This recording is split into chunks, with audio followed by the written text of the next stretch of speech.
Oi, you got a license to watch that, mate? Was that your 12? Well, you're old enough to decide if you want to gender transition. The schools may even hide that from your parents, but you are too young to safely browse the internet. Mate. You know what I love the most? When you actually say it out loud, it sounds really stupid, doesn't it? But I guess like that's the reality that we are being sold by the great British government. It's yeah, like literally old enough to consent about life altering decisions, but too young in order to browse the internet. Now, I want to point out why I think this is a problem, because obviously I do not think that kids should be able to watch online pornography. But I also think that the job of protecting kids from watching the internet should be up to the parents. Those things do exist, right? Like in British culture, do you have them? Like, do they even get brought up in any conversation? Because every single time it's about child safety, it's either the government or the corporations, and sometimes the schools that are supposed to defend children from harm. But my question is like, where do the parents come in all this? Like, do they even exist anymore? Are these like these mythical creatures that only the fairy tales get to mention them?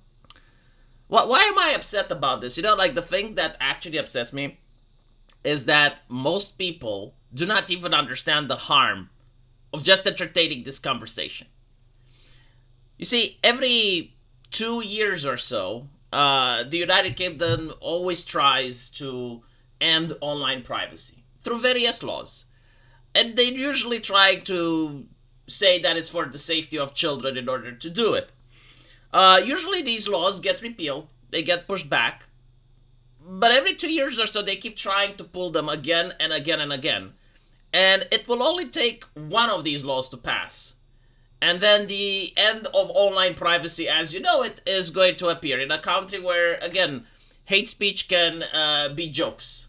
Like there was sometimes not even jokes actually. Hold on. Like there was a case where a girl had her friend dying and she posted rap limericks on her social media. And those were like the favorite limericks of the friend that passed away. And because they had the N word, she ended up with the cops knocking at her door. Like, we're talking about a country where a person was arrested for writing with graffiti on his house that Islam is questionable. So you can see the desire of the government to know who is posting what on the internet. Now, take into account that, as we mentioned before, the ideology is that jokes, metaphors, like everything about racismus or sexismus normalizes racismus or sexismus. So basically, they unironically believe that the reason the Nazis came into power is because people were allowed to make jokes. Now, with that in mind, isn't it like trying to censor people online, normalizing censorship? Isn't it like trying to get people to take a picture of themselves before they visit the website, normalizing that standard? Which, as cyberpunkish as it sounds, it is the Chinese system. Like they do have facial recognition. And in some cases, the government decides like how much time they get to spend online. Like literally, the government wants to become your mother, to put it blatantly. Like they genuinely believe that they should be your father. They know better than you. They know better than your parents. And they should have complete control over your life. I mean, this is what the politicians are trying to accomplish with little laws like this that constantly chip away at the person's privacy. Like government should be like God. You know, when you read the Bible and it says that God is omnipresent and omniscient, they're trying to become like that. Like everything that you do in the privacy of your own home, they want to know. Everything that you make, every transaction that you do, they want to know. And it's not just that they want to know, they also want to control. So this is why these types of laws are very concerning for any type of person that values liberty over control. Because the people at the government, do you know them? Well, the reality is they don't know you either. You're just a number on a piece of paper. So the idea that they're going to treat you with empathy, compassion, and understanding is absolutely ridiculous. Again, this is not about pornography. All right, like if I genuinely knew and I genuinely thought that it's going to start and end with porn, like this would be a ridiculous law, but like fine. You know, the problem is that it normalizes the concept of having to show your face to take a selfie every single time you use a computer.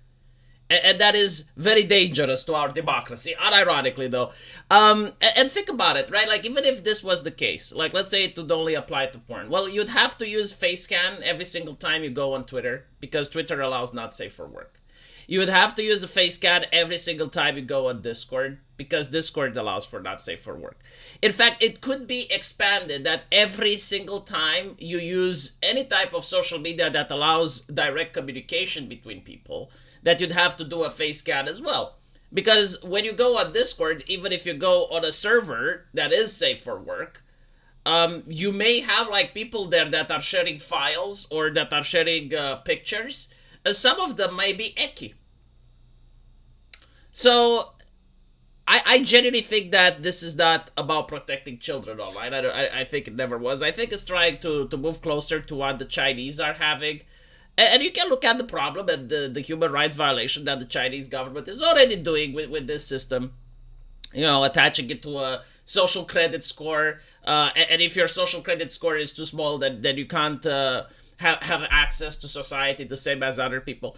But again, like, my main interest is the lack of concern that most people have towards legislation like this. And in fact, there are right-wingers who unironically believe, and I don't know if they're gaslighting, like if they genuinely want big government to step on them, like maybe it's a fetish or something. But they unironically say, oh yeah, well, this is good because it's going to protect children.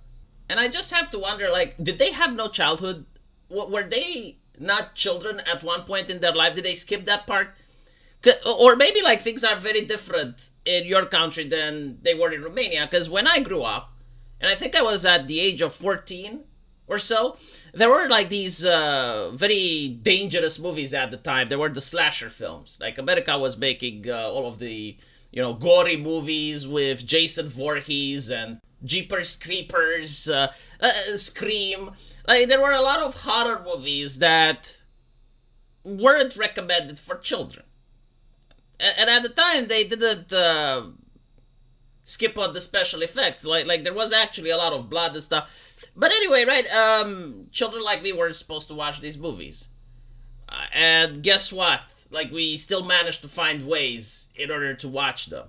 And the only people that could genuinely prevent us from watching them were our parents. Like, our teachers couldn't stop us. The lady that was selling VHS tapes couldn't stop us. Like, no one could stop us. The only people that could actually prevent us from watching these movies were our parents. Because I remember, like, okay, so you go to the VHS place. That was what was selling movies at the time. They would see that you don't have an ID, so they would refuse to give you an adult movie to rent. But guess what? Our parents rented those movies. And I remember when the father of a friend of mine rented Friday the 13th, my friend just copied the VHS on another one, and then when his parents were at home, invited all of us, and we watched the movie.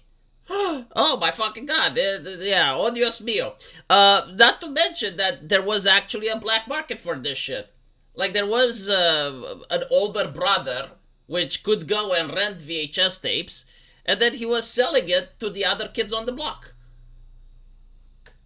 Like, the idea that you can actually stop it by forcing people to do a face scan is ridiculous. What you can do is to normalize the concept of people doing face scans. And it also normalizes the bullshit that was done a couple of years ago during the migration crisis.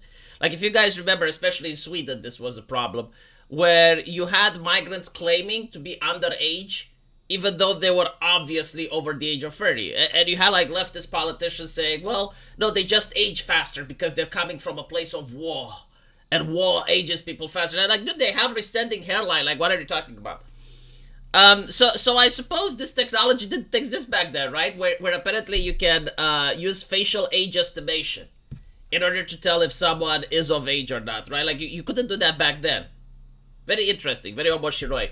Let me know what you guys think, especially from the UK, and I will see you in the comment section.